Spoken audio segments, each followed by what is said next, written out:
isono noma isiphi simnandi kumniniso.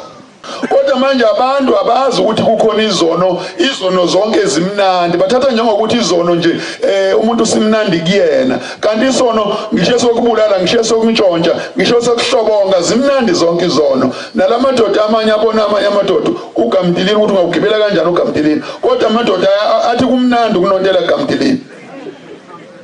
Ngeke wenze lutho ngoba udaliwe lo muntu wanikwa amandla okugibela gamtilini. Uyayibona indoda inaliphi nje ixhozo ungabambelela kulona, kodwa amadoda abambelela kwamanye. Isono leso ngeke uthini simnandi kuye, kuwena sibi ngoba wena uzibona ungeke ugibele gamtilini, kodwa yena uyabona ukuthi kanamathela gamtilini.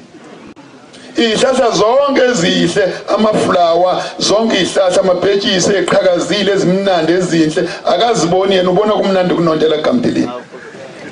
Ngeke wenze lutho sihlobo esihle sikaNkulunkulu. Isono noma isiphi simnandi kumniniso.